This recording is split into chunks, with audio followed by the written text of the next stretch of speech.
Students, आप सब कैसे हो। स्वागत है आपका केमिस्ट्री पॉइंट में। आज का हमारा जो टॉपिक है वो है सॉल्यूशंस। मैंने ये क्लास +2 यूनिट सेकंड ली है, ठीक है। इसके बारे में हम 1 बाय 1 समझेंगे, 1 बाय 1 हर स्टेप को फॉलो करते जाएंगे, ठीक है। फर्स्ट ऑफ ऑल हम करेंगे कि सॉल्यूशंस क्या होते हैं, ठीक है। The homogeneous mixture of solute and solvent non reacting is now has solution. यानी जो सोल्यूट और सोलवेंट एक होमोजीनियस मिक्सचर है, मतलब कंप्लीटली सोल्यूबल है, ओके। वो रिएक्टिंग नहीं करेंगे। कौन नहीं करेगा? सोल्यूट और सोलवेंट आपस में रिएक्टिंग नहीं करेंगे, ओनली क्या करेंगे?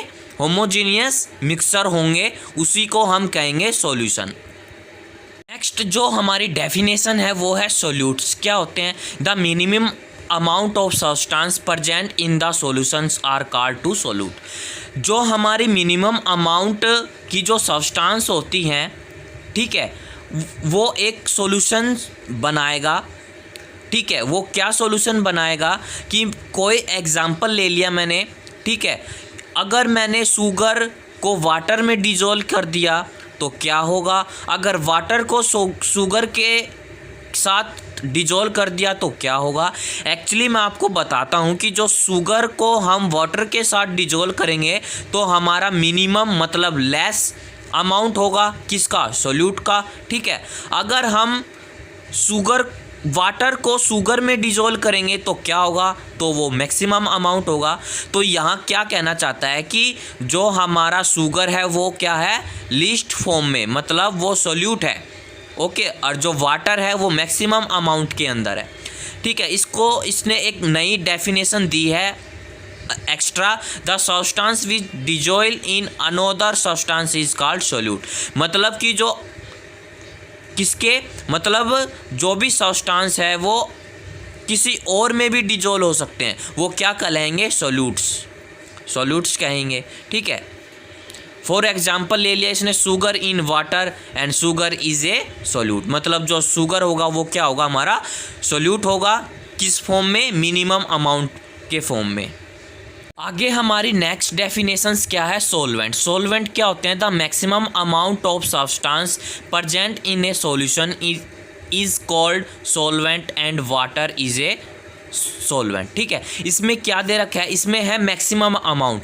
जब पहले पढ़ रहे थे हम मिनिमम अमाउंट में, तो क्या होता है? जो हमारे सोल्यूट्स होते हैं वो तो मिनिमम अमाउंट में होते हैं और जो सॉल्वेंट्स होते हैं वो हमारे मैक्सिमम अमाउंट में होते हैं, ठीक है। जो हमारा शुगर है वो क्या होता है? हमारा सोल्यूट। और जो हमारा वाटर है वो क्या? हमारा सोलवेंट। इसके कुछ टाइप्स हैं, types of solution. Depending upon number of component is a in solution. मतलब कितने number of component solution present है किसके अंदर? सॉल्वेंट के अंदर, ठीक है। इसके कुछ टाइप्स हैं।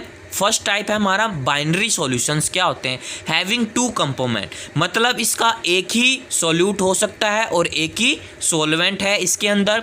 जैसे कि sugar solution is equal to sugar plus water, मतलब शुगर सोल्यूट प्लस में वाटर मतलब सोलवेंट, ठीक है। मतलब एक ही तो सोल्यूट हो सकता है और एक ही क्या हो सकता है? वाटर। जैसे दूसरा एग्जांपल है साल्ट सॉल्यूशन, मतलब साल्ट प्लस वाटर। जो साल्ट हो गया वो क्या हो गया? हमारा सोल्यूट हो गया, प्लस में वाटर मतलब सोलवेंट, ठीक है। सोल्यूट मीन्स मिनिमम अमाउंट में हो सकता है और सोलवेंट क्या हो सकता है? मैक्सिमम अमाउंट में हो सकता है। ये हमारी नेक्स्ट डेफिनेशन है टर्नरी सॉल्यूशन, मतलब हैविंग 3 कंपोनेंट्स। इसके अंदर 3 चीज़ें मिक्स की गई हैं, शुगर प्लस सॉल्ट प्लस में वाटर, ठीक है। इसमें 3 ऐड किया गया है क्या? कंपोनेंट। नेक्स्ट है हमारा क्वाड्रनरी सॉल्यूशन, हैविंग 4 कंपोनेंट इसमें यूज़ किए गए हैं, सॉल्ट प्लस में शुगर प्लस में वाटर प्लस में लेमन जूस। अगर हम कोई लेमन जूस बनाते हैं उसके अंदर सॉल्ट भी है, शुगर भी है और हमारा वाटर भी है और हमारा लेमन जूस है। Depending upon the physical state of solute and solvent, जो हमारी सोल्यूट और सोलवेंट की फिजिकल स्टेट किस पे डिपेंड करती है वो हम आगे देखेंगे। नेक्स्ट है बच्चों इसके अंदर तीन टाइप्स में फिजिकल स्टेट डिवाइड की गई हैं। एक तो होता है सॉलिड फॉर्म में, एक होता है हमारा लिक्विड फॉर्म में और एक होता है हमारा गैसियस स्टेट में। ठीक है, हम फर्स्ट ऑफ ऑल करेंगे कि solid solution, it is a 3 types. ये 3 भागों में बांटा गया है। कौन कौन से में? सॉलिड इन सॉलिड, मतलब जो सॉलिड होगा वो सोल्यूट होगा एंड जो सॉलिड है वो भी क्या होंगे? हमारे सॉल्वेंट होंगे। कि कहना के मतलब कहना क्या चाहता है कि जो ये दोनों सोल्यूट और सॉल्वेंट वो कौन सी फॉर्म में होंगे? सॉलिड के फॉर्म में होंगे। ओके, एंड अगला क्या है? Liquid in solid. इसमें आप देख लेना जो हमारे सॉल्वेंट है ना वो हमेशा तीनों क्या होंगे? सॉलिड के फॉर्म में होंगे। ठीक है, और जो हमारे सॉल्यूट है ना वो कौन कौन सी फॉर्म में होंगे? सॉलिड की फॉर्म में, लिक्विड की फॉर्म में और गैसेस की फॉर्म में। ठीक है, जब ये दोनों सॉलिड इन सॉलिड बनाएंगे जब क्या होगा? अलॉयज होगा, मतलब कोई भी धातुज वगैरह बनेंगी। ठीक है, आप देख लेना। अगर लिक्विड इन सॉलिड, अगर कोई लिक्विड की फॉर्म में होगा जब कोई भी सॉल्यूशन या सॉल्वेंट या सॉल्वेंट, तो क्या होगा? वो भी अगर लिक्विड की फॉर्म में दे आ जाता है ना तो आप समझ लेना कि वो भी एक सॉल्वेंट है, मतलब वो सॉलिड है। ठीक है, तो कोई भी सॉल्ट बनाएगा एलम्स हाइड्रेट सॉल्ट की तरह। ठीक है, क्योंकि ये जो होता है ना सॉलिड ये हार्ड फॉर्म में होता है। ठीक है, अगला है हमारा गैस इन सॉलिड। ठीक है, गैस से जो होने वाली रिएक्शंस है जैसे N2 इज कंप्योर्स, ठीक है, H2 इन PD। ओके, नेक्स्ट है इसमें लिक्विड सॉल्यूशन। ठीक है, अब इसमें देखो ऊपर वाले में जो सॉलिड सॉल्यूशन में तो सारे क्या थे? सॉल्वेंट सॉलिड थे। अब इसमें क्या है? सारे जो सॉल्वेंट है वो लिक्विड फॉर्म में दिए गए हैं। ठीक है, इट इज़ अ 3 टाइप्स। ये 3 टाइप्स में डिवाइड किया गया है, सॉलिड इन लिक्विड।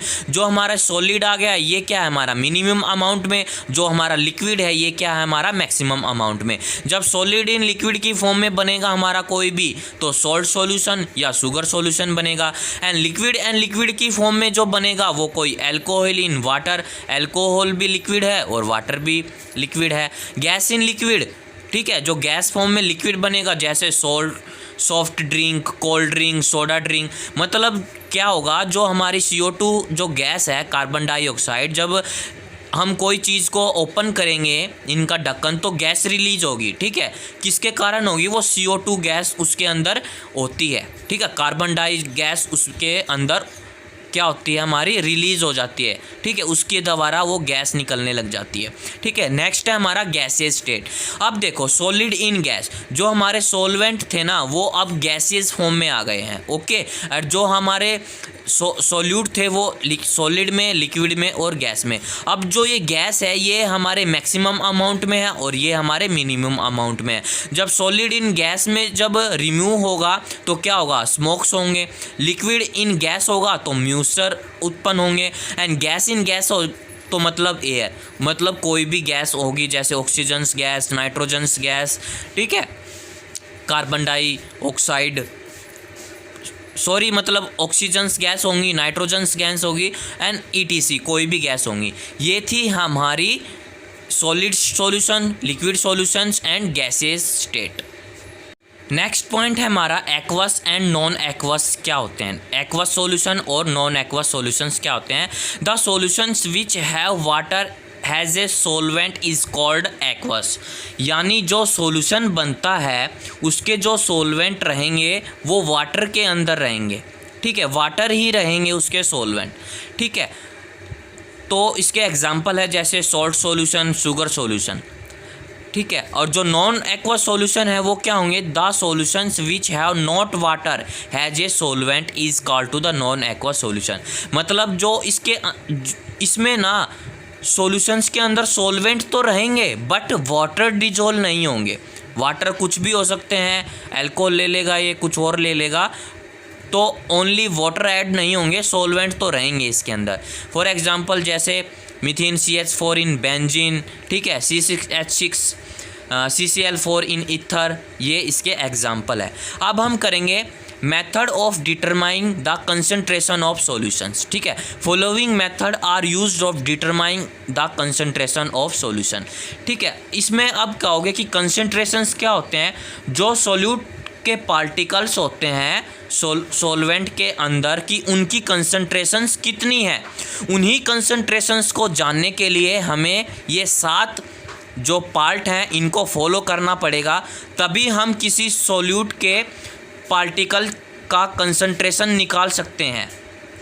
किसी सॉल्ट पार्टिकल होते हैं उसके सॉल्वेंट के अंदर जो कंसंट्रेशंस होता है उसी के बारे में हमें पता होना चाहिए, इन्हीं के द्वारा हमें पता लग सकता है। फर्स्ट ऑफ ऑल आता है हमारा परसेंटेज, ओके। सेकंड है हमारा स्ट्रेंथ, मोलरिटी, ठीक है, molarity, okay, normality, molar frequency और पीपीएम मतलब पार्ट पर मिलियंस, ठीक है। ये हमारे 7 फैक्टर हैं, 7 डिटरमाइन हैं, इन्हीं के द्वारा हम किसी भी कंसंट्रेशंस का सॉल्वेंट निकाल सकते हैं। बच्चों फर्स्ट पॉइंट आता है हमारा परसेंटेज कैसे निकालेंगे। फर्स्ट ऑफ ऑल हमें यहाँ देखना पड़ेगा कि मास ऑफ परसेंटेज मतलब मास ऑफ सॉल्यूट या सॉल्वेंट। अगर हम किसी मास का परसेंटेज निकालना है तो किसका निकालेंगे, मतलब मास ऑफ सॉल्यूट का निकालना है तो यहाँ सॉल्यूट लिखेंगे। अगर हमें सॉल्वेंट का निकालना है तो हमें मास ऑफ सॉल्वेंट लिखना है। बट यहाँ दोनों लिखे हैं तो मतलब दोनों का निकालना है, मास ऑफ सॉल्यूट और सॉल्वेंट। अपॉन में क्या है, total mass of solutions and multiply 100, ठीक है। अगर हमें वॉल्यूम का परसेंटेज निकालना है तो कैसे करेंगे, वॉल्यूम ऑफ सॉल्यूट और वॉल्यूम ऑफ सॉल्वेंट मतलब दोनों का वॉल्यूम निकालना है। अपॉन में क्या हो जाएगा, total volume of solvent and multiply 100, ठीक है। अगर क्या होगा मास और वॉल्यूम का परसेंटेज निकालना है तो दोनों में क्या होगा, मास ऑफ सॉल्यूट और सॉल्वेंट अपॉन में total volume of solute solutions and multiply 100, ये दोनों का एक ही फॉर्मूला बन जाएगा, ठीक है। हमें किसी भी परसेंटेज निकालना है चाहे वो सॉल्यूट हो या सॉल्वेंट हो, हमें इसी के अनुसार निकालना पड़ेगा। ये था हमारा फर्स्ट पॉइंट परसेंटेज का फॉर्मूला। परसेंटेज के ऊपर हम एक न्यूमेरिकल कर लेते हैं जिससे आपको बहुत वेरीफाई हो जाएगा कि परसेंटेज कैसे निकालते हैं। तो फर्स्ट ऑफ ऑल एक न्यूमेरिकल है, calculate the mass percentage of benzene and carbon tetrachloride, ठीक है। If 22 gram of benzene dissolved in 122 gram of carbon tetrachloride, ये हमें क्वेश्चन दे रखा है। इसका सॉल्यूशंस कैसे करेंगे, पहले वो देखेंगे कि गिवन क्या क्या है। गिवन क्या क्या है, इसमें मास ऑफ बेंजीन है, ठीक है, और मास ऑफ कार्बन टेट्राक्लोराइड है। हमारा बेंजीन है 22 ग्राम एंड कार्बन टेट्राक्लोराइड है 122 ग्राम। अब इन दोनों का हम सॉल्यूशन निकालेंगे तो इसको ऐड करना पड़ेगा, तो कितना होगा, 144 ग्राम हो गया, ठीक है। अब हम क्या निकालेंगे, मास परसेंटेज ऑफ बेंजीन मतलब बेंजीन का हमें परसेंटेज निकालना पड़ेगा। वो कैसे निकालेंगे, फॉर्मूला पुट करना पड़ेगा, मास ऑफ बेंजीन अपॉन में टोटल मास ऑफ सॉल्यूशन मतलब ये हमारा सॉल्यूशन निकल के आ गया एंड मल्टीप्लाई 100 कर देंगे। तो हमारा बेंजीन कितना 22 है अपॉन टोटल सॉल्यूशंस कितना है हमारा 144 है एंड मल्टीप्लाई 100, तो हमारा 15.278 ग्राम ये हमारा आ जाएगा, ठीक है। अब हम क्या करेंगे, हमें मास ऑफ कार्बन टेट्राक्लोराइड का भी परसेंटेज निकालना पड़ेगा। वो कैसे निकालेंगे, हम ऐसे निकालेंगे सेम, ठीक है। कार्बन टेट्राक्लोराइड का जो हमारा मास है वो कितना है हमारा 122 है अपॉन में टोटल सॉल्यूशंस मल्टीप्लाई, ये हमारा 84.72 ग्राम हमारा ये मास निकल के आया, ये हमारा परसेंटेज निकल के आ गया। आगे आपको समझ में कि परसेंटेज कैसे निकालते हैं किसी भी मास या किसी भी सॉल्वेंट या सॉल्यूट का। सेकंड टाइप है हमारा strength, the mass of solute in gram present in per litre of solution is called, ठीक है। इसमें क्या बता रहा है क्या कि किसी भी सॉल्यूट का अगर हम मास ग्राम की फॉर्म में अगर 1 लीटर सॉल्यूशन बनाता है, किसकी फॉर्म में, सॉल्यूट की फॉर्म में, तो हमारा जो सॉल्यूट है वो कितना लीटर यूज़ हुआ होगा, मतलब हमारा कितना सॉल्यूट यूज़ हुआ होगा उसके अंदर, ठीक है, ये बता रखा है। तो हमारी इसकी यूनिट होगी ग्राम पर लीटर, ठीक है। इसका फॉर्मूला बनेगा हमारा मास ऑफ सॉल्यूट मतलब कि जो हमारा मास ऑफ सॉल्यूट है ना ग्राम में वो कितना लिया है अपॉन में वॉल्यूम ऑफ सॉल्यूशन मतलब हम वॉल्यूम ऑफ सॉल्यूशन किस में लेंगे, लीटर में लेंगे, ठीक है। ये था हमारा स्ट्रेंथ का फॉर्मूला। बच्चों इसके ऊपर हम एक न्यूमेरिकल करेंगे वो क्या है, 20 gram of NaOH dissolve in 500 ml of solution, determine the strength of A solutions. ठीक है, अब कैसे करेंगे, ठीक है, वो हम देखेंगे कि वॉल्यूम ऑफ सॉल्यूशन, कितना सॉल्यूशन दे रखा है वॉल्यूम का, 500 ml दे रखा है। अब ये ml है, हम अगर ऊपर क्या था, वॉल्यूम ऑफ सॉल्यूशन मतलब लीटर की फॉर्म में पुट करना है, तो हम कैसे करेंगे, इसको 1000 से वो कर देंगे डिवाइड, तो क्या होगा हमारा 0.5 लीटर हो जाएगा। ml से क्या बन गया हमारा, लीटर की फॉर्म में आ गया। ठीक है, अब हम क्या करेंगे, mass of solute, mass of solute ये गिवन है 20 ग्राम। ठीक है, अब इसका फॉर्मूला पुट कर देंगे, मास ऑफ सोल्यूट अपॉन में वॉल्यूम ऑफ सॉल्यूशन। ठीक है, तो मास ऑफ सोल्यूट कितना है, 20 मल्टीप्लाई 10 अपॉन में 0.5। ये 10 कैसे आया बाबू, इसने एक कॉमा हटाने के बाद ये लग गया 10, इसलिए हमारा जो स्ट्रेंथ आई है वो 40 ग्राम लीटर आई है। ओके, ये था हमारा न्यूमेरिकल। नेक्स्ट पॉइंट है हमारा मोलैरिटी क्या होता है, the number of moles present in per litre of solutions. क्या दे रखा है कि इसमें जो हमारे मोल्स है ना वो कितने प्रेजेंट है 1 लीटर के अंदर, 1 लीटर सॉल्यूशंस के अंदर हमारे जो मोल्स हैं वो कितने प्रेजेंट है। ठीक है, वो कहलाएगा मोलैरिटी। ठीक है, इसको हम डिनोट करते हैं M से। ठीक है, तो फॉर्मूला क्या बन जाएगा कि number of moles of solute, मतलब कितने number of moles of solute, कितने मोल्स के सोल्यूट प्रेजेंट है। ठीक है, इसको हम डिनोट कर देंगे N से। ठीक है, और अपॉन में क्या लगेगा, वॉल्यूम ऑफ सॉल्यूशन, मतलब ये लीटर की फॉर्म में है, अगर ये आपको गिवन दे रखा होगा तो लीटर की फॉर्म में रखेंगे। ठीक है, तो इसको हम V से डिनोट कर देंगे। इस फॉर्मूले को सॉल्ट बनाने के लिए क्या किया, M = N अपॉन में V। ठीक है, number of moles of solute upon में वॉल्यूम ऑफ सॉल्यूशन। आगे है हमारा N। अब मुझे N को कैलकुलेट करना है, करना पड़ेगा अगर ये हमें गिवन न होगा। ठीक है, तो क्या होगा, N = given mass of solute, मतलब सोल्यूट के कितने मास है, अपॉन इसको हम W से डिनोट करेंगे, upon total molar mass of solute. ठीक है, मतलब total molar mass of solute कितना होगा, इसको हम M और W से डिनोट करेंगे, तो हमारा फॉर्मूला बन जाएगा N = W अपॉन में MW। ठीक है, तो M = W अपॉन NW, ये पहले वाला आ गया मोलैरिटी में, 1 अपॉन में V मतलब लीटर में ले रखा है। ठीक है, अगर यहाँ वॉल्यूम ml में होगा तो क्या होगा, M = W अपॉन में MW मल्टीप्लाई 100,000 अपॉन में V। अगर हमें ये लीटर में दे रखा होगा तो हम लीटर की फॉर्म में लिखेंगे, अगर हमें ये ml की फॉर्म में दे रखा होगा तो हम ये वाला फॉर्म यूज़ करेंगे, फॉर्मूला यूज़ करेंगे। अगर लीटर की फॉर्म में है तो हमारा ये देखना पड़ेगा, अगर हमारा ml की फॉर्म में निकालना पड़ेगा तो हमें ये वाला फॉर्मूला यूज़ करना पड़ेगा। नेक्स्ट पॉइंट है हमारा मोलैरिटी क्या होता है, the number of moles of solute present in पर kg of solvent is called molarity of the solution. ठीक है, उसमें क्या था, उसमें था वहाँ लीटर और यहाँ क्या है kg, और उसमें निकालने थे हमें सॉल्यूशन और यहाँ क्या हमारे सॉल्वेंट, मतलब कि मोल्स ऑफ सोल्यूट के अंदर कितने kg प्रेजेंट है किसी सॉल्वेंट के अंदर, उसको हमें चेक करना है, और इसको हमें डिनोट कर दिया स्मॉल m से। तो ये हमारा इस तरह बन जाएगा फॉर्मूला कि number of mass of solute upon, वहाँ था हमारा टोटल और यहाँ चेंज हुआ है बस कि मास ऑफ सॉल्वेंट kg में। ठीक है, इसको हमने वहाँ माना था N1 और यहाँ मैंने मान लिया N2 और यहाँ है हमारा WN। तो सॉल्ट फॉर्म में हम लिखेंगे M = N2 अपॉन में W1 और kg। हमें जो सॉल्वेंट है ना ये kg में पुट करना है। ठीक है, वी नाउ दैट वहाँ मैंने N लिया था। ठीक है, तो N2 = क्या आ जाएगा, W2 अपॉन में MW2। वहाँ गिवन वेट था और यहाँ है हमारा टोटल मोलिक्यूल वेट निकालना है हमें। ठीक है, अगर क्या होगा M = ठीक है, इसको पुट कर दिया तो यहाँ क्या आ गया, W2 अपॉन में MW2 मल्टीप्लाई 1 अपॉन में W। वहाँ क्या था हमारा लीटर था और यहाँ क्या है W1, मतलब हमें पुट करना है केजी, मतलब कोई भी सॉल्वेंट।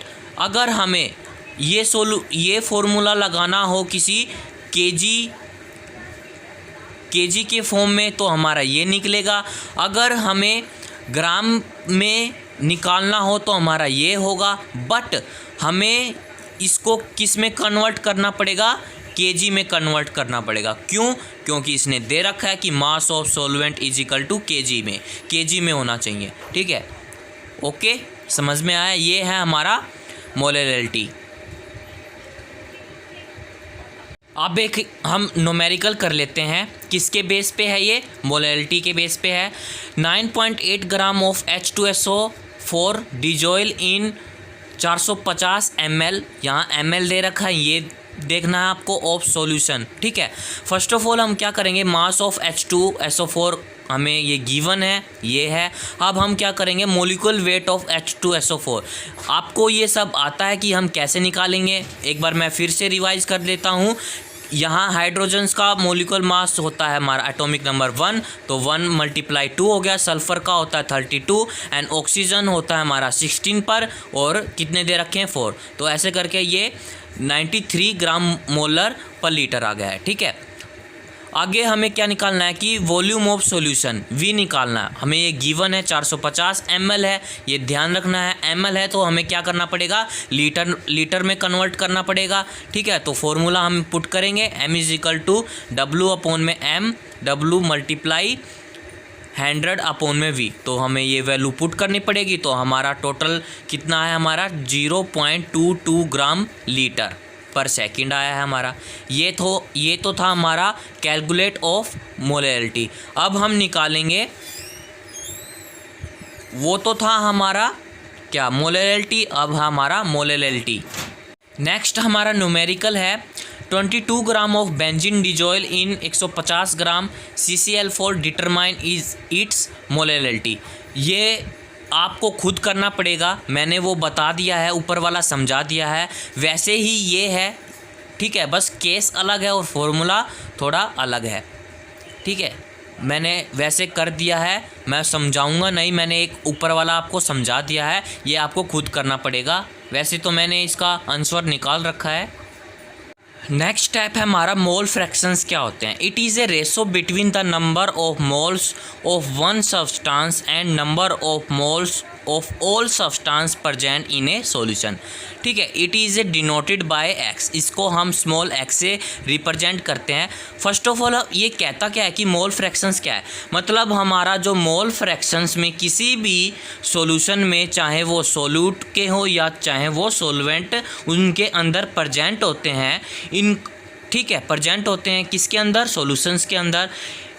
इनको जो भी हमारा जो रेशो हो, यानी उनके कोई भी सब्सटेंस हो, ठीक है, हमारा जो भी है उनके अंदर हमारा मोल्स कितने हैं, मोल फ्रैक्शंस कितने हैं, या उनकी रेशो कितनी है, वो इसमें हमें निकालनी है। उसको हम कहते हैं मोल फ्रैक्शन, और इसको डिनोट करते हैं हम x से। ठीक है, और इसकी एक डेफिनेशन और है, it is the fraction obtain by dividing the number of moles of one component. मतलब क्या दे रखा है कि एक ही कंपोनेंट के जो मोल्स हैं वो total number of mole present in A solution, एक ही कंपोनेंट के सॉल्यूशंस और जो टोटल नंबर ऑफ प्रेजेंट है किसके, मोल्स के सॉल्यूशन, उनको डिवाइड किया है। ठीक है, डिवाइडिंग करना है। जैसे मैंने कोई एक कंपोनेंट ले लिया यहाँ, mole fraction of A, and second ले लिया हमने मोल फ्रैक्शन ऑफ B। ठीक है, मैंने एक को जो मोल फ्रैक्शन है उसको मैंने x से डिनोट कर दिया, x1 से, एंड जो सेकंड मोल फ्रैक्शन है उसको मैंने x2 से निकाल दिया। ठीक है, अब क्या करना है कि one component of A moles, जिसके मुझे मोल्स निकालने हैं, फर्स्ट ऑफ ऑल हम n1 से डिनोट कर देंगे। जो हमारा वन कंपोनेंट होगा ना वो तो हम ऊपर रखेंगे, और अपॉन में जो total number of moles present होंगे ना वो हम नीचे रखेंगे। वैसे ही इसके अंदर है, हम जो n2 हमारा ऊपर आ गया और n1 प्लस में n2 हमारा नीचे आ गया। मतलब ये तो हो गया हमारा वन कंपोनेंट और ये हो गया हमारे total number of moles present in A solution. मतलब इनके अंदर कितने सॉल्यूशन प्रेजेंट होते हैं टोटल, और ऊपर वाले में only one component number of mole fractions कितने हैं, ठीक है। और उसी से एक फॉर्मूला बनता है हमारा, जो हमारा एक्स सॉल्यूशन है मोल फ्रैक्शंस को मैंने यहाँ एक्स ए से लिख दिया, और जो हमारा x2 का मोल फ्रैक्शन b है वो मैंने xb से मान लिया, ठीक है। अब इजिकल टू 1, ये भी हमारा एक फॉर्मूला बनता है। इसी के बेस से कुछ क्वेश्चंस आते हैं एग्ज़ाम के अंदर, ठीक है। मतलब कहना क्या चाहता है कि इन दोनों सॉल्यूशन से ना एक ही मोल फ्रैक्शंस बनता है, जैसे XA प्लस XB का सॉल्यूशन जो बना है वो एक ही बना है। ये था हमारा मोल फ्रैक्शंस कैसे निकालते हैं। बच्चों, मोल फ्रैक्शंस के ऊपर एक न्यूमेरिकल दिया गया है कि 20 gram of NaOH dissolved in 180 gram of water and determine mole fractions of each component, ठीक है। फर्स्ट ऑफ ऑल हम करेंगे जो हमारे गिवन है मास ऑफ NaOH को मैंने W1 से डिनोट कर दिया है, ये हमारा 20 ग्राम है, ठीक है। अब molecule weight of NaOH is equal to 40 gram mole है। ये कैसे निकाला कि सोडियम का कितना होता है हमारा 23 प्लस हाइड्रोजन्स का 1 और प्लस में ऑक्सीजन्स का कितना है 16 इजिकल टू 40, ठीक है। इसके हिसाब से निकाला। And mass of H2O W2 कितना है हमारा 180 ग्राम है ऑफ वाटर, और मोलिकुल वेट कितना है इसका 18। कैसे आया 18? हाइड्रोजन्स के कितने हैं 2 हैं, ठीक है, प्लस में ऑक्सीजन्स कितने होते हैं 16 होते हैं, टोटल कितने हो गए हमारे 18। ओके, 18 ग्राम मोल पर लीटर आ गया, ठीक है। आगे हमारा कि मोल ऑफ NaOH, मतलब हमें क्या निकालना है N1 निकालना है। तो क्या लगेगा NaOH लिख लिया मैंने W1 को अपोन में M अपोन में W1, तो कितना आया था हमारा 20 अपोन में 40 इजिकल टू कितना आ जाएगा 0.5 आ जाएगा। वैसे हमें मोल ऑफ H2O का निकालना है, कितना आ गया हमारा 10 आ गया। तो mole of fractions of NaOH का क्या फार्मूला था x1 is equal to N1 upon में N प्लस में N2। N1 यहाँ क्या था हमारा 1 कंपोनेंट, और यहाँ N1 प्लस N2 क्या था हमारा टोटल कंपोनेंट निकालना था। तो वैल्यू पुट करोगे तो हमारा कितना आ जाएगा 0.047 आ जाएगा। क्या आ जाएगा mole of fraction of NaOH का। अब हम निकालेंगे mole of fraction of H2O का। एक फॉर्मूला था जो x1 प्लस में x2 इजिकल टू 1, हम ठीक है, जो मोल फ्रैक्शंस का जो फॉर्मूला था वो था हमारा XA प्लस में XB अपोन में इजिकल टू 1, ठीक है। Mole fraction of A and mole fraction of B, तो x1 plus x2 is equal to 1। अगर हमें x1 तो हमारा क्या है, ठीक है, x2 क्या है इजिकल टू 1 है, x2 निकालेंगे तो 1 माइनस में x1, तो x2 is equal to 1 minus x1 हमारा क्या आया है 0.047 आया है। तो x2 क्या आ जाएगा हमारा, मतलब मोल फ्रैक्शन ऑफ B क्या आएगा 0.053 आ जाएगा। ये था हमारा मोल फ्रैक्शंस के ऊपर न्यूमेरिकल। बच्चों, यहाँ एक क्वेश्चन आता है कि molarity is preferred over molarity why, मतलब मोलरिटी प्रीफर क्यों की जाती है ओवर मोलरिटी से, ठीक है। जो यहाँ molarity of solution is depend upon volume of solution, मतलब जो मोलरिटी है उसके सॉल्यूशन वॉल्यूम के ऊपर डिपेंड है, और जो हमारा मोलरिटी है it is depend upon A mass of solution solvent, मतलब वो मास ऑफ सॉल्वेंट के ऊपर डिपेंड है। Volume of solution is a affected by the temperature, अगर टेम्परेचर अप डाउन होगा तो वॉल्यूम पे इफेक्ट आएगा, ठीक है। वॉल्यूम ऑफ सॉल्यूशन मतलब मोलरिटी पे इफेक्ट आएगा। इसी की वजह से जब वॉल्यूम डिस्टर्ब हो जाएगा टेम्परेचर आने के बाद तो क्या होगा, therefore molarity is preferred your molarity, ठीक है। ये हमारा क्वेश्चन था।